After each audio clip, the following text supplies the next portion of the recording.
Good afternoon to all of you. मित्रांनो, काल आपण introduction of electromagnetic induction study केलं आणि त्यामध्ये आपण direction of induced current study केलं, मॅग्निट्यूड ऑफ इंड्युस्ड करंट आपण स्टडी केलं आणि direction of induced current study करत असताना आपण त्यासाठी लॉ यूज केला. तो लॉ होता आपल्याकडे लेन्झ लॉ. त्यानंतर आपण magnitude of induced current study केलं, त्यामध्ये एक एक्झाम्पलही पाहिलं होतं आणि त्यासाठी आपण लॉ यूज केला फॅराडेज लॉ. फॅराडेज लॉच्या सहाय्याने आपण काय केलं, magnitude of induced current study केला आणि magnitude of induced current study केला तर त्यामध्ये एक एक्झाम्पल आपल्याला पाहिजे होतं आणि ते एक्झाम्पल होतं find out the magnitude of induced current. Find out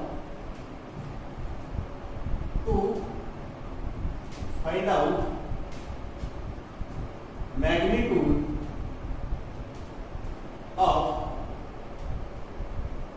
induced current. हे एक्झाम्पल पाहिजे होतं आपल्याला. त्यामध्ये find out the magnitude of induced current साठी आपण असं मानलं होतं की एक मॅग्नेटिक फील्ड आहे, आउटवर्ड डायरेक्शनला मॅग्नेटिक फील्ड आहे.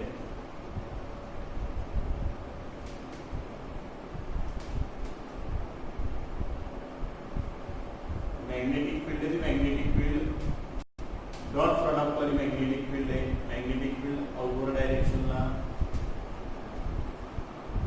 मॅग्नेटिक फील्ड असं मानलं आपण की बी मॅग्नेटिक फील्ड आहे.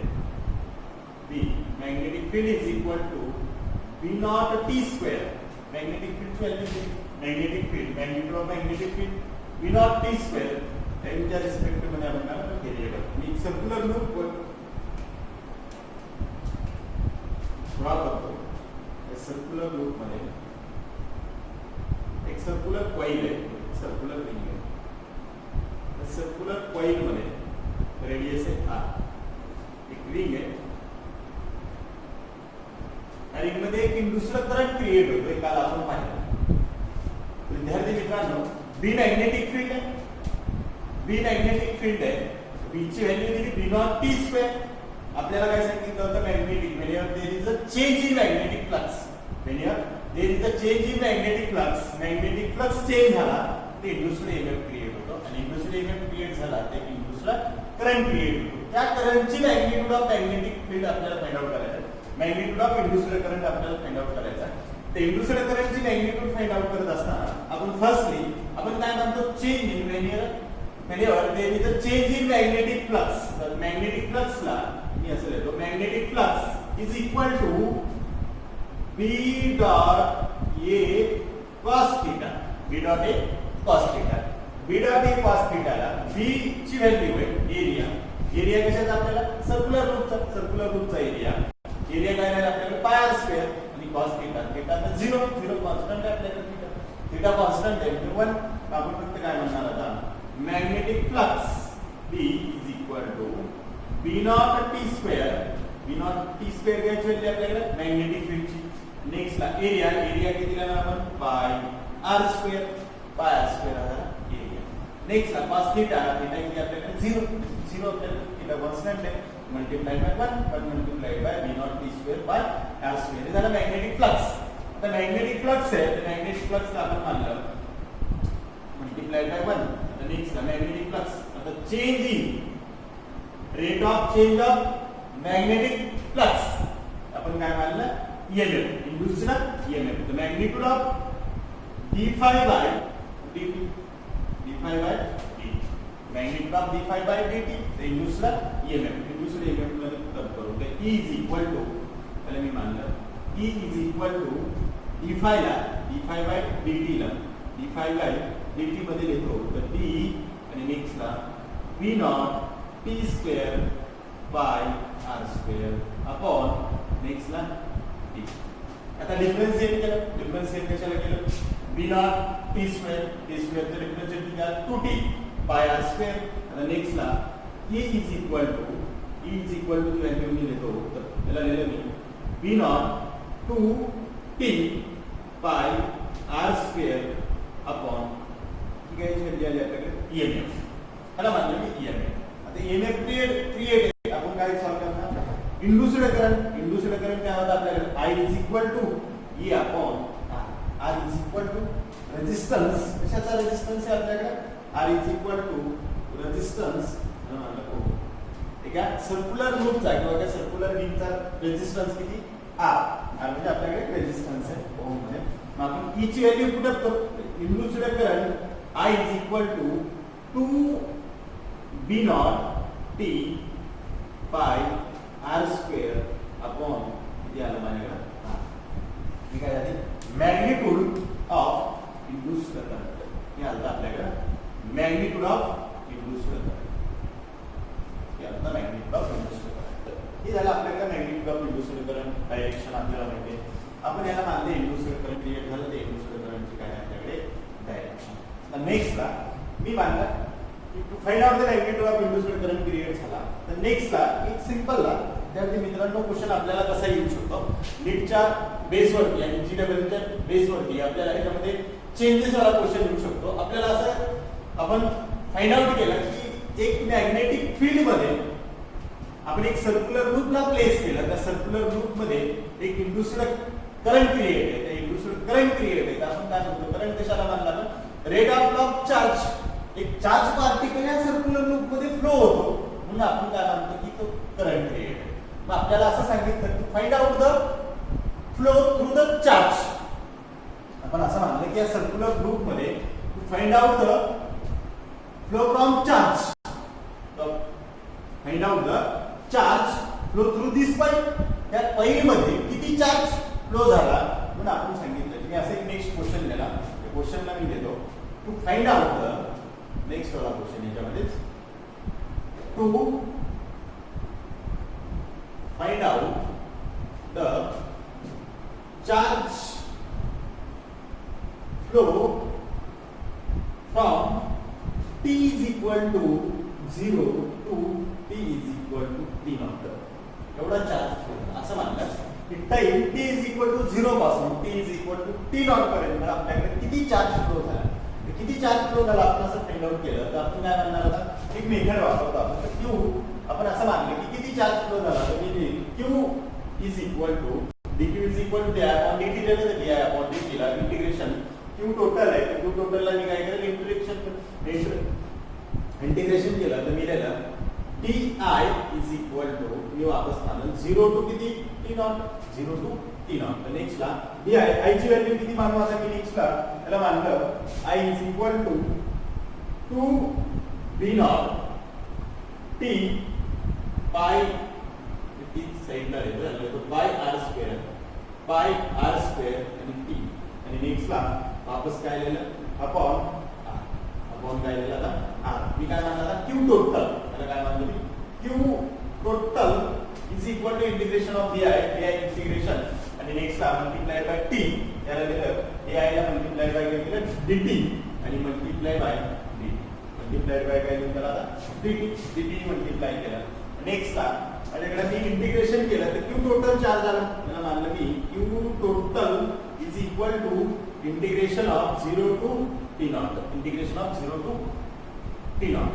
आता इंटिग्रेशन केलं तर मी मानलं की इंटिग्रेशन केलं आपण टू व्हॅल्यू कॉन्स्टंट आहे मी कॉन्स्टंटला बाहेर काढतो b नॉट कॉन्स्टंट आहे by r square area constant आहे एरिया कॉन्स्टंट का. नेक्स्ट ला डिवाइडेड बाय रेजिस्टन्स भी कॉन्स्टंट आहे सर्क्युलर लूप मध्ये रेजिस्टन्स का बाहेर. तर इंटिग्रेशन कशाचं केलं आपण t dt चं इंटिग्रेशन 0 टू किती आपल्याकडे t naught 0 to t naught.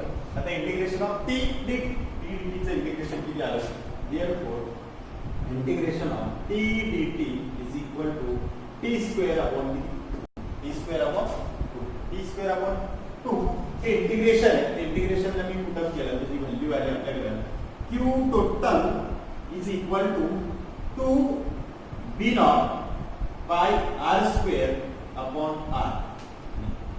Integration t dt चं इंटिग्रेशन t square upon 2 लिमिट किती अप्पर लिमिट आणि लोअर लिमिट. अप्पर लिमिट आहे माझ्याकडे t naught आणि लोअर लिमिट किती 0. आता upper limit lower limit put up केलं तर q naught किती आला q total is equal to 2 b naught by r square and divided by next ला आपण लिमिट आणि लोअर लिमिट पुटअप केलं तर किती आलं आपल्याला T naught square upon 2 minus 0 चा स्क्वेअर अपॉन 2 हे कॅन्सल होतं. नेक्स्ट ला 0 चा स्क्वेअर कॅन्सल तर आपल्याकडे किती आलं answer 2 B naught pi R square upon R आणि नेक्स्ट ला इथे जी व्हॅल्यू राहील मल्टिप्लाय मध्ये ती टी नॉट अपॉन 2 हे 2 ला 2 cancel out. Q total is equal to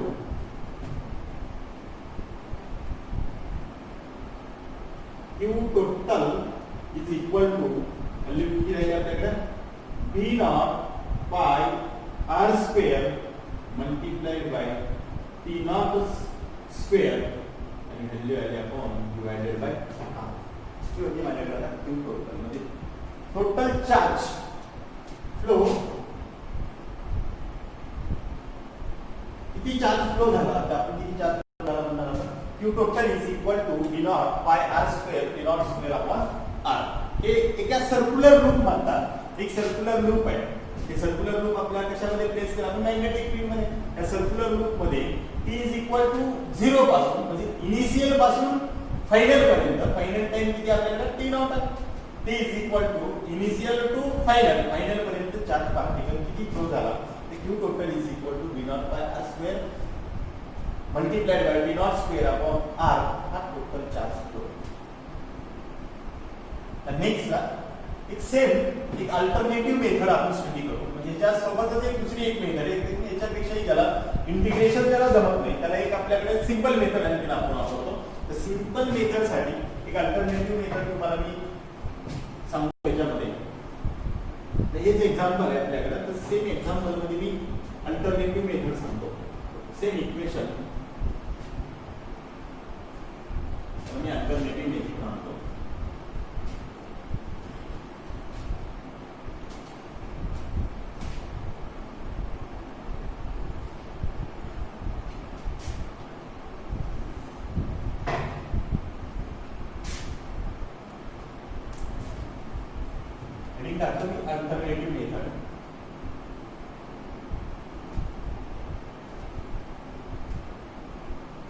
alternative method याला मानलं की अल्टरनेटिव्ह मेथड आहे. अल्टरनेटिव्ह मेथड मध्ये जे आपण ईएमएफ फाइंड आउट केला अल्टरनेटिव्ह मेथड मध्ये एकदम सिंपल. अल्टरनेटिव्ह मेथड मध्ये आपण मी स्टडी करतो की इन्स्टंटेनियस हे मानले की instantaneous is equal to d5 upon किती मानला dt d5 upon dt d5 upon differentiation म्हणलं जातं काय म्हणलं इन्स्टंटेनियस व्हॅल्यू. पण ही इन्स्टंटेनियस ईएमएफ इन्स्टंटेनियस ज्यावेळेस ईएमएफ इन्स्टंटेनियस असतं त्यावेळेस आपल्याला ऑर मध्ये मी मानलं करंट इन्स्टंटेनियस. त्यावेळेस ईएमएफ इन्स्टंटेनियस आहे तर करंट मी काय असेल आपल्याला इन्स्टंटेनियस व्हॅल्यू. तर इन्स्टंटेनियस इज इक्वल टू मी मानलं ईएमएफ इन्स्टंटेनियस अपॉन किती मानलं त्याला आपण आर. काय मानलं आपण त्याला आर. ते काय आपल्याला आर मानलं तर instantaneous is equal to EMF upon R म्हणजे current is equal to voltage upon resistance. जसे EMF is equal to rate of change of magnetic flux with respect to time म्हणजे रेट ऑफ मॅग्नेटिक फ्लक्स असं तर आपण काय म्हणतो त्याला instantaneous d5 upon dt. आता नेक्स्ट ला मी मानलं की एव्हरेज व्हॅल्यू आहे ईएमएफ आपण मानलं त्याला एव्हरेज आहे. EMF average is equal to delta इथे डी दिलं तिथे काय म्हणणार आपण delta 5 B upon delta T. ही एव्हरेज व्हॅल्यू.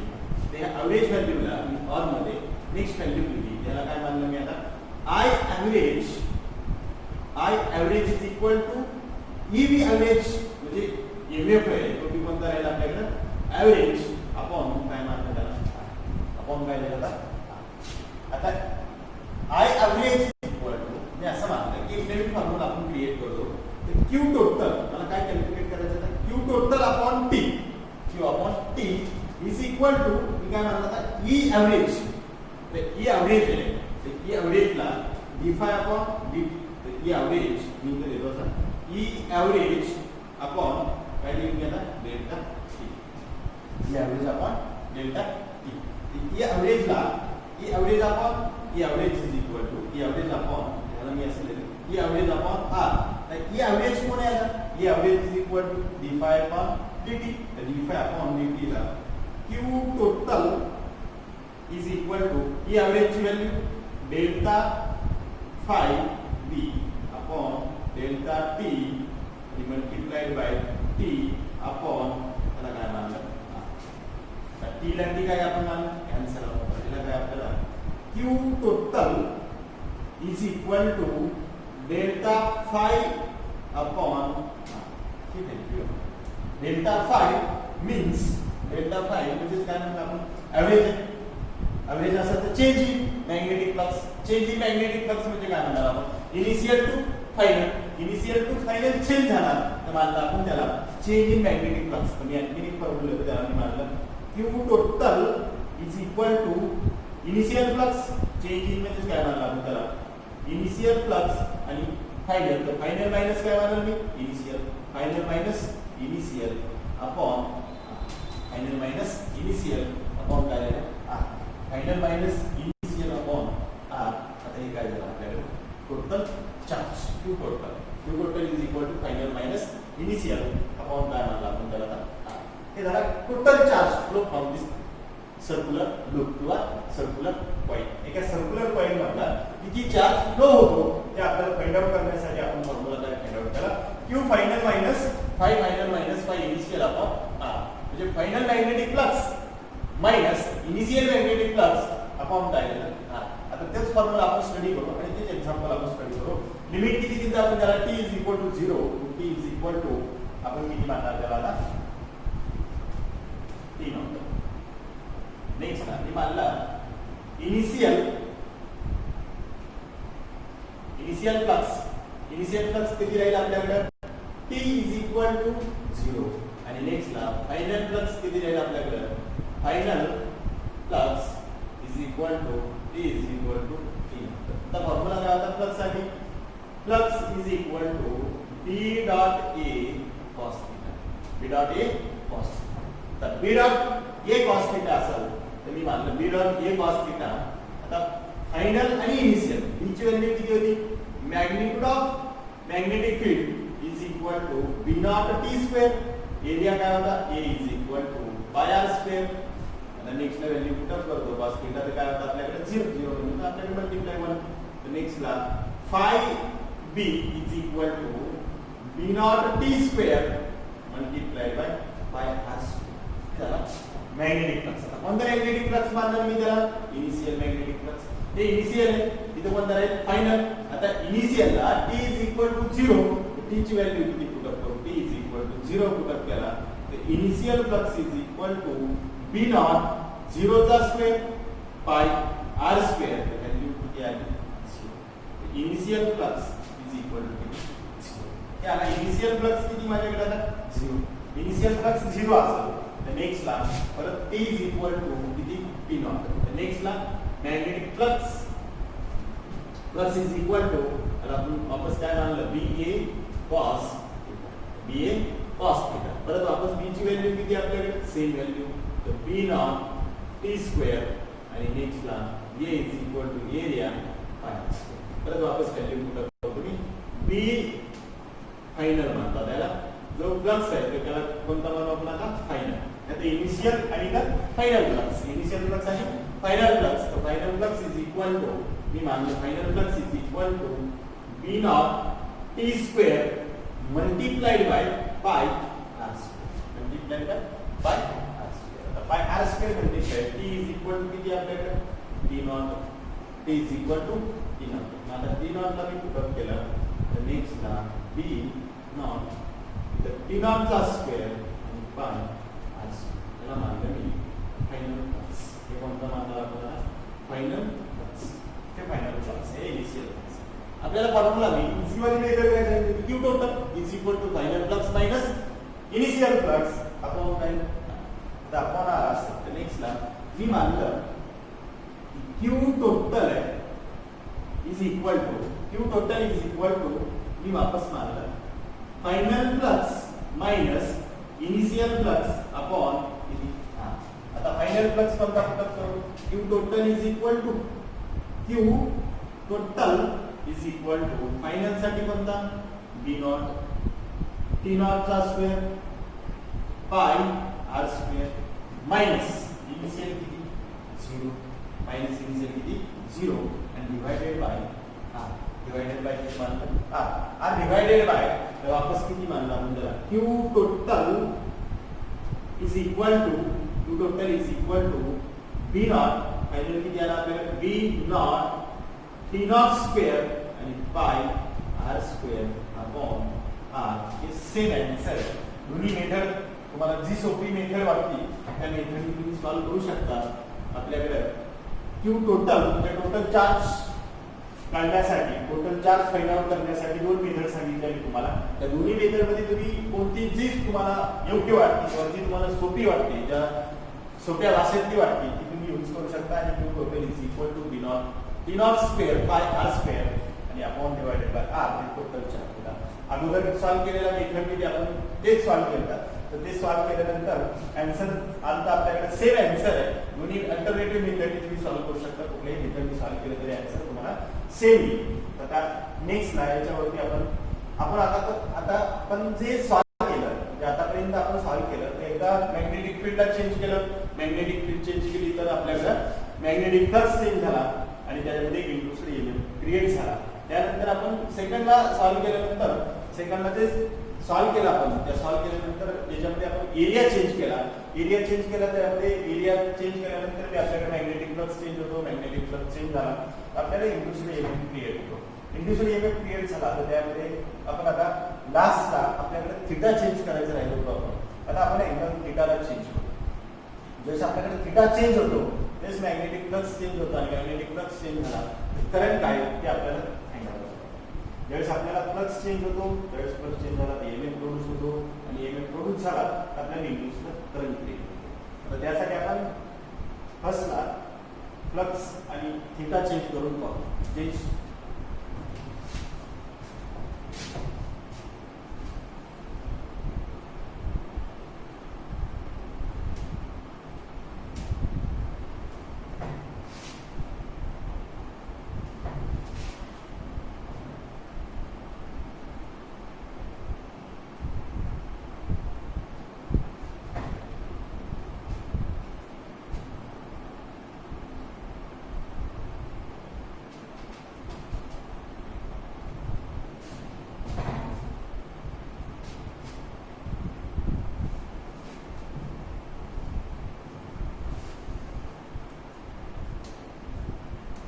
नेक्स्ट एक्झाम्पल आपल्याला आता चेंज इन थीटा असं सांगूया नेक्स्ट आपण मानलं चेंज इन थीटा तर थीटाला चेंज करू आपण थीटा चेंज केला तर त्यामध्ये आपण असं मानू डॉट प्रोडक्ट आणि मॅग्नेटिक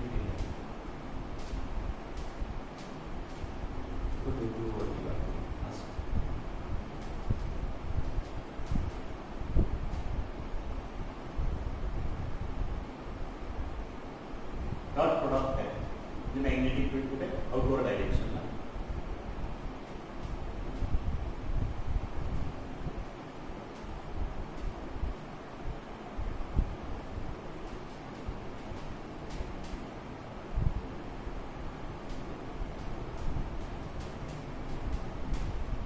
डॉट प्रोडक्ट वाली मॅग्नेटिक फील्ड आहे त्याला म्हणतात B magnetic field B is equal to magnetic field आपण असं मानलं होतं magnetic field B magnetic of magnetic field B त्यामध्ये एक स्क्वेअर फ्रेम प्लेस करतो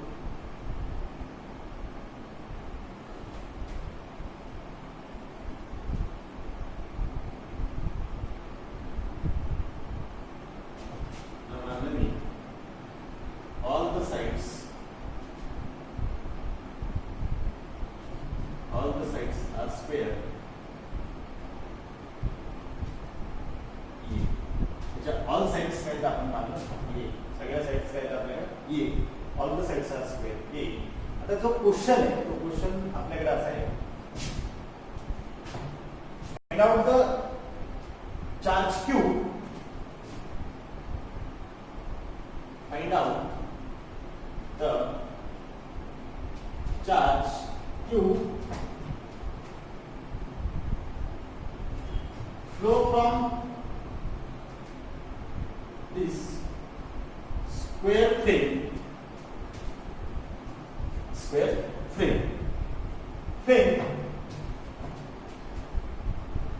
it rotates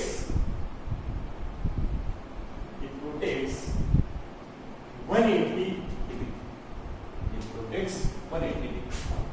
Change in 180 degree. तर मी मानलं find out the charge Q. ज्यावेळेस आपल्याकडे मॅग्नेटिक फील्ड आउटवर्ड डायरेक्शनला येतात. Magnetic field outward direction square box आहे किंवा स्क्वेअर फ्रेम आहे. या स्क्वेअर फ्रेम मध्ये आपल्याकडे मॅग्नेटिक फील्ड कॉन्स्टंट आहे. आता मॅग्नेटिक फील्ड कॉन्स्टंट आहे, एरिया कॉन्स्टंट आहे. जसं आपल्याकडे मॅग्नेटिक फ्लक्स चेंज होतो त्यावेळेस मी आता चेंज कोण आहे तर आपल्याकडे मॅग्नेटिक फ्लक्स मध्ये मी मानलं की ते मॅग्नेटिक फ्लक्स आपल्याला स्टडी करायचा आहे. आता जो मॅग्नेटिक फ्लक्स आहे त्यामध्ये B dot A cos theta. Change कोण आहे? मॅग्नेटिक फील्ड कॉन्स्टंट आहे, हे कॉन्स्टंट, एरिया कॉन्स्टंट आहे, स्क्वेअर फ्रेम कॉन्स्टंट. नेक्स्ट ला चेंज कोण आहे आपल्याला फक्त थीटा. थीटा म्हणजे काय आपल्याकडे चेंज इन थीटा. मला मानलं मी चेंज थीटा चेंज आहे, थीटा चेंज आहे, फ्लक्स चेंज आहे, मॅग्नेटिक फील्ड कॉन्स्टंट आहे, एरिया कॉन्स्टंट आहे. चेंज कोण केला आपण थीटा. थीटाला चेंज करू आणि नेक्स्ट ला ह्या ही मॅग्नेटिक फ्लक्स चेंज झाला. मॅग्नेटिक फ्लक्स चेंज झाला तर काय क्रिएट होईल आपल्याकडे EMF. आणि EMF क्रिएट झाला काय क्रिएट होतो इंड्यूस्ड करंट. त्याला काय म्हणतो आपण इंड्यूस्ड करंट क्रिएट झाला. तोच induced current magnetic of magnetic field त्याला फाइंड आउट करायचं. आता magnitude of induced current find out करत असताना आपण काय मानलं चेंज इन आता ठीक आहे. मी फर्स्टला असं मानलं की मला एक चार्ज मी फ्लो करतो. आपण फाइंड आउट काय मानलं आपण आता चार्ज फ्लो करायचा. चार्ज जर फ्लो फाइंड आउट करायचा असेल तर simple formula Q is equal to किंवा Q total is equal to final flux minus initial flux upon R.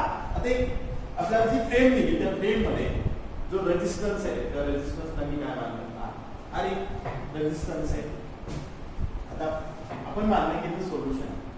आता मानलं की सोल्युशन आहे. त्या सोल्युशन मध्ये जो फॉर्म्युला आपल्याला Q total चा फाइंड आउट करतो Q total is equal to final flux minus initial flux upon किती मानणार R.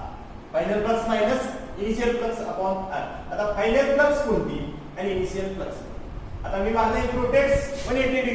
आता जो फ्रंटला एक स्क्वेअर बॉक्स आहे इथे मॅग्नेटिक फील्ड आउटवर्ड डायरेक्शनला आहे. स्क्वेअर फ्रेम एक स्क्वेअर फ्रेम आहे. स्क्वेअर फ्रेमचा जो इनिशियल पॉइंट आहे आता मॅग्नेटिक फील्ड बी आउटवर्ड डायरेक्शनला आणि स्क्वेअर फ्रेम आहे ती बी आपल्याला म्हणते याचा एरिया वेक्टर चेक केला. एरिया वेक्टर कुठे आपल्याला फ्रंटला म्हणजे दोन्हीचा जो अँगल आहे त्या दोन्ही मध्ये मॅग्नेटिक फील्ड मध्ये आणि एरिया वेक्टर मध्ये अँगल किती मानणार आपण 0. इनिशियलला किती मानणार आपण 0. आता आपल्याला किती मध्ये रोटेट करायचं मानलं 180 मध्ये रोटेट केला तर आपण 180 मध्ये रोटेट केल्यानंतर हे टोटली काय होईल आपल्याला चेंज. मग 180 मॅग्नेटिक फील्ड आहे कुठल्या डायरेक्शनला आउटवर्डला आणि आपल्याला एरिया वेक्टर स्क्वेअर फ्रेमचा तो कुठे गेला इनवर्डला. मग दोन्ही मध्ये अँगल किती आला आता 180 म्हणजे इनिशियल टू फायनल. इनिशियलला अँगल किती दोन्ही मध्ये 0 आणि फायनलला किती 180. मग आपल्याला काय करायचं इनिशियल फ्लक्स आणि फायनल फ्लक्सला मी फर्स्टला काय असं लिहितो जो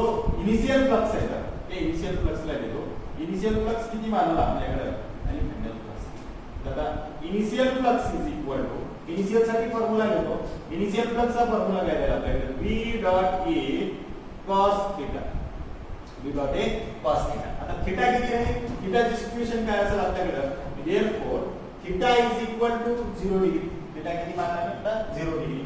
थीटा 0 मानला तर थीटा 0 असेल तर आपल्याला थीटाची व्हॅल्यू पुट अप करतो. The magnetic field put up करू एरिया पुट अप करू. एरिया किती राहील आता all the sides are square. A चा एरिया किती राहील A स्क्वेअर.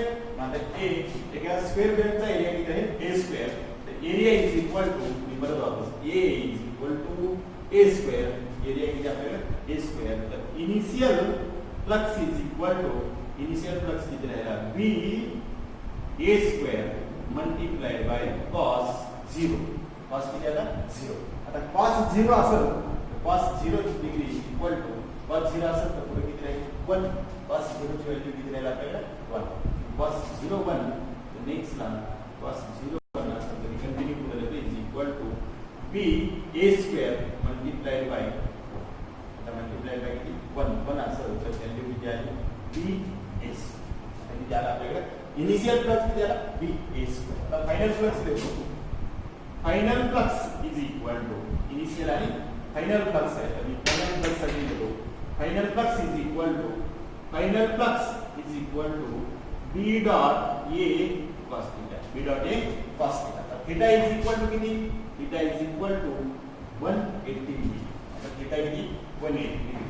थीटा 180 असेल तर final flux is equal to B area किती ए स्क्वेअर मल्टिप्लाइड बाय किती मायनस 180. cos 180 ची व्हॅल्यू किती आपल्याकडे 180. cos 180 ला मी परत ऑप्शनला पुट करतो ए स्क्वेअर आणि इथे देतो cos 180.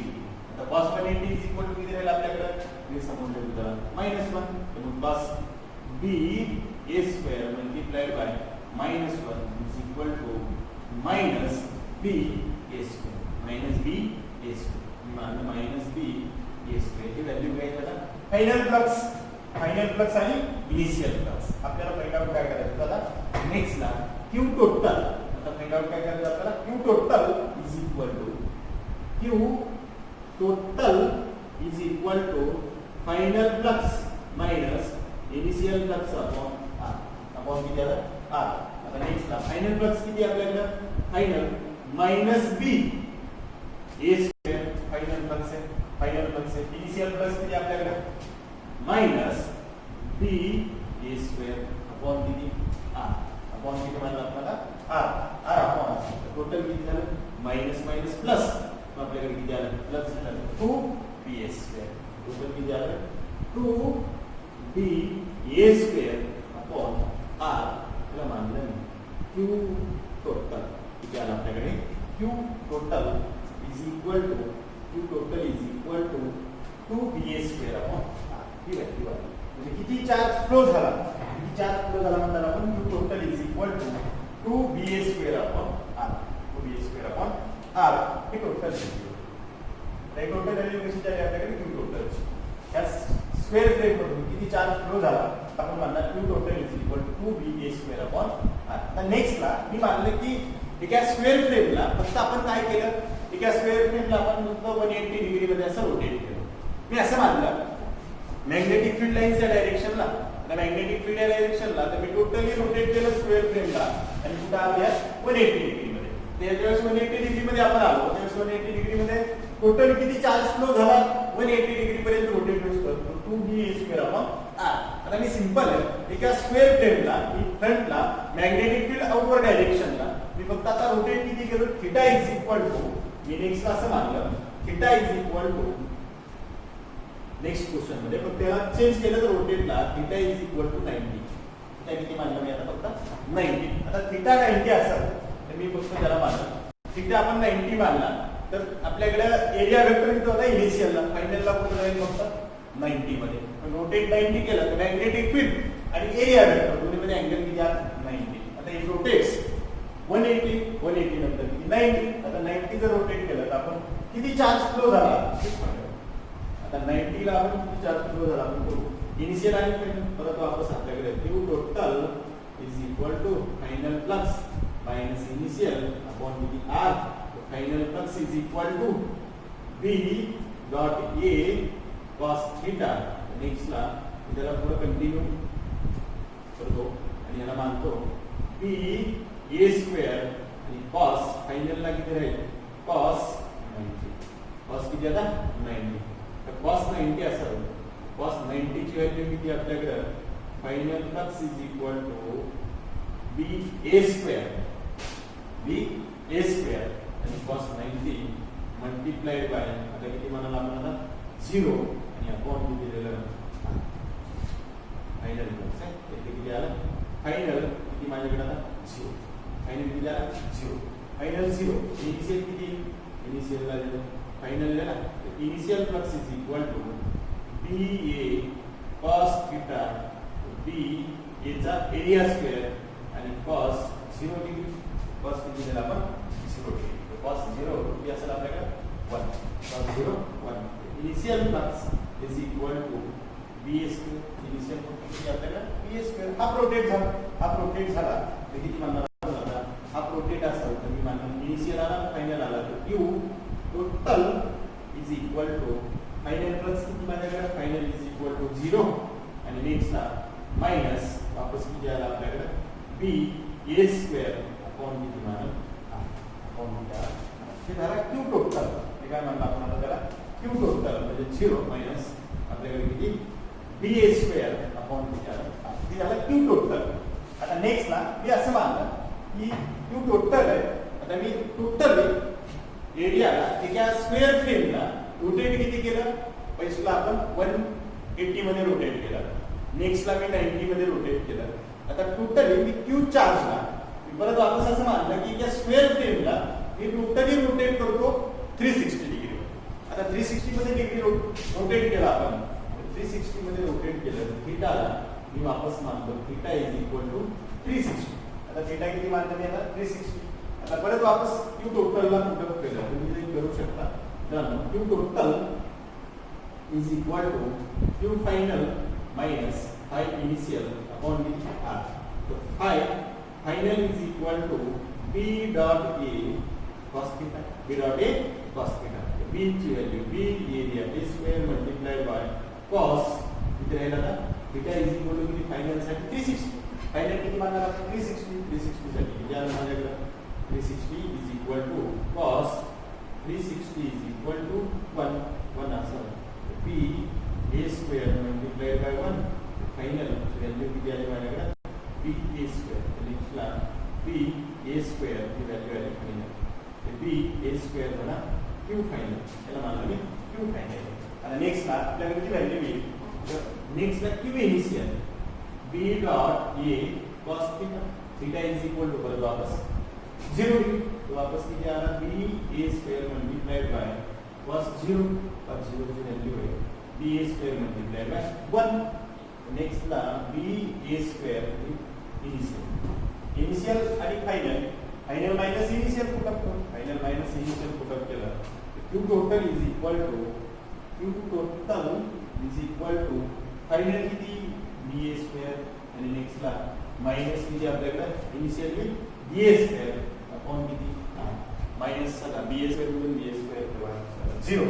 Q total is equal to Q total is equal to क्या माझ्याकडे टोटल चार्ज फ्लो किती मध्ये आपण वन सर्कल कंप्लीट किती चार्ज फ्लो झाला मला त्याला म्हणतात आपल्याकडे थीटा चेंजेस काय म्हणला आपण चेंजेस इन थीटा. थीटाला ज्यावेळेस मी चेंज करत त्यावेळेस ही सिच्युएशन आहे 180 चेंज केला 90 चेंज केला आणि परत वापस किती चेंज केला 360. तुम्ही त्याला 270 चेंज करू शकता 60 चेंज करून बघू शकता. तुम्ही डिफरंट टाइपचे एक्झाम्पल तुम्ही तुमच्या मनाने सॉल्व्ह करू शकता किंवा चेंजेस करून तुम्ही तुमच्या एक्झाम्पल आणि नेक्स्ट एक्झाम्पल किंवा नंबर ऑफ एक्झाम्पल तुम्ही सॉल्व्ह करू शकता.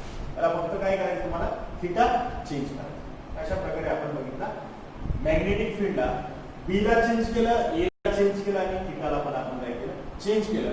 अशा प्रकारे आपण नंबर ऑफ एक्झाम्पल स्टडी केले आणि आता चेंज इन थीटा साठी आपण इथंच थांबू आणि नेक्स्टला दुसरा पॉइंट आहे किंवा दुसरा फाइंड आउट करू एकदा आपण एक नंबर ऑफ एक इंड्युस्ड करण्यासाठी एक एक्झाम्पल पाहू आपण आणखी.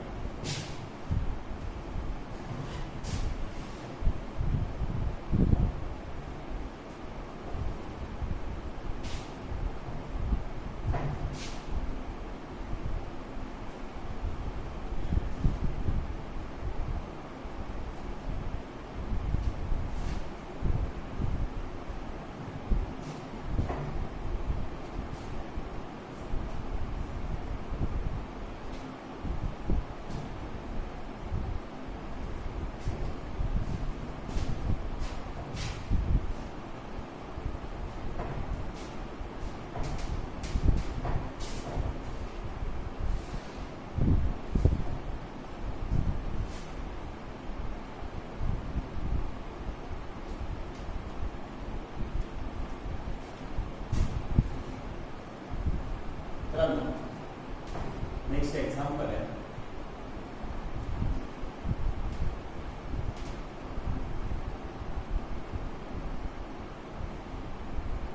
स्मॉल r रेडियस आणि नेक्स्ट ला r रेडियस मध्ये तो कन्सेंट्रिक सर्कल आहे असं मानलं. दोन कन्सेंट्रिक सर्कल आहे, कन्सेंट्रिक सर्कल आहे. त्या सर्कलमध्ये आपण स्टडी केला. सर्कलमध्ये फर्स्टला असं मानलं की याच्यामध्ये एक जो करंट दिला की तुम्हाला I is equal to I naught T square अशी व्हॅल्यू होती करंट दिला आणि करंट आहे तो करंट या डायरेक्शन तरी तुम्हाला फाइंड आउट करायला सांगितलं तर मॅग्निट्यूड ऑफ इंडक्शन मी असं सांगितलं तुम्हाला की जो करंट आहे तो फर्स्ट वाला करंट दिला म्हणजे ओरिजिनल करंट दिला आणि तुम्हाला फाइंड आउट कसं करायचा जो नवीन क्रिएट होणारा करंट आहे म्हणजे फाइंड आउट असं लिहितो टू क्वेश्चन देते टू फाइंड आउट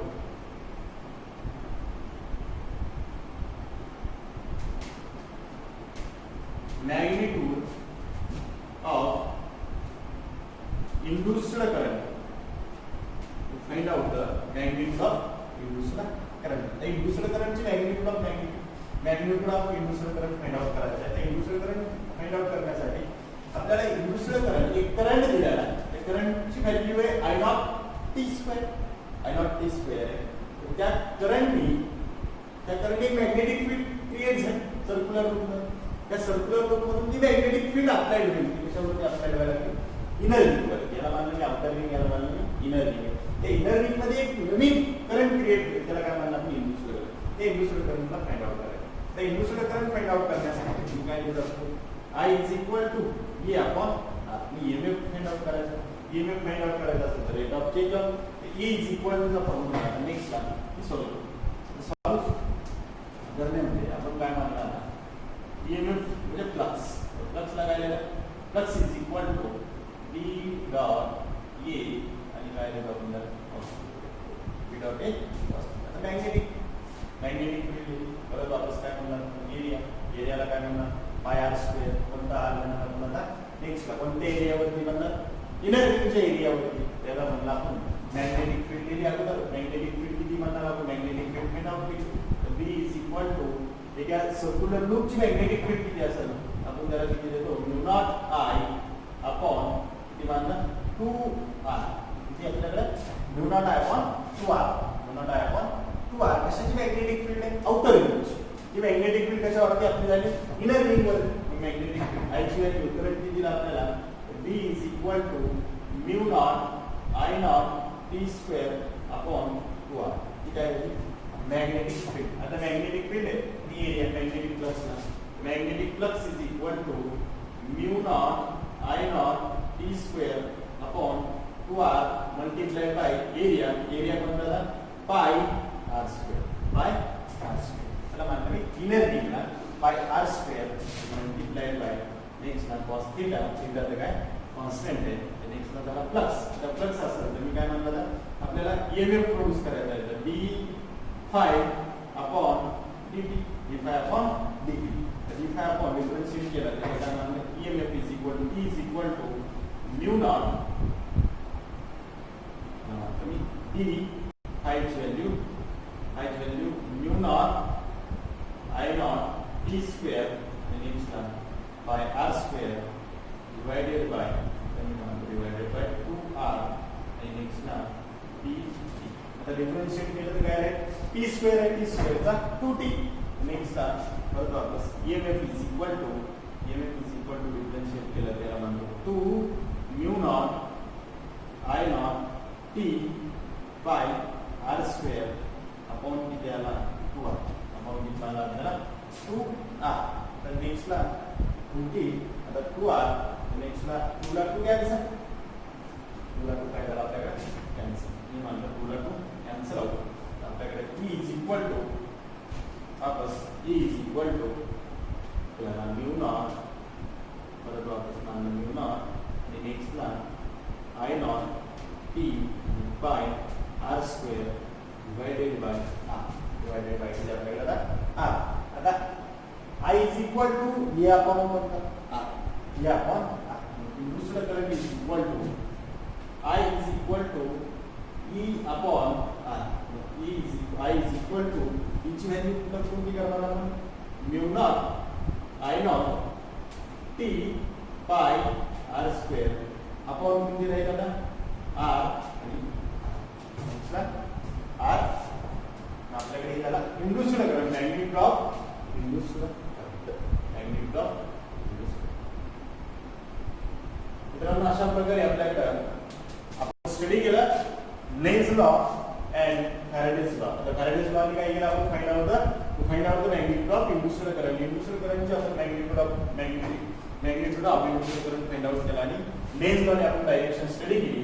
आता आपण यानंतर त्याच्यानंतरचा जो पार्ट आहे त्याला म्हणतो आपण टाइप्स ऑफ इलेक्ट्रोमॅग्नेटिक इंडक्शन. त्याच्यानंतर आपण स्टडी करणार आहोत टाइप्स ऑफ इलेक्ट्रोमॅग्नेटिक इंडक्शन. म्हणजे इलेक्ट्रोमॅग्नेटिक इंडक्शन मध्ये आता टाइप्स किती असते तर म्हणजे क्लासिफिकेशन ऑफ इलेक्ट्रोमॅग्नेटिक इंडक्शनला स्टडी करणार आहोत आपण. उद्या स्टडी करू आणि आज आपण इथेच थांबू. थँक्यू.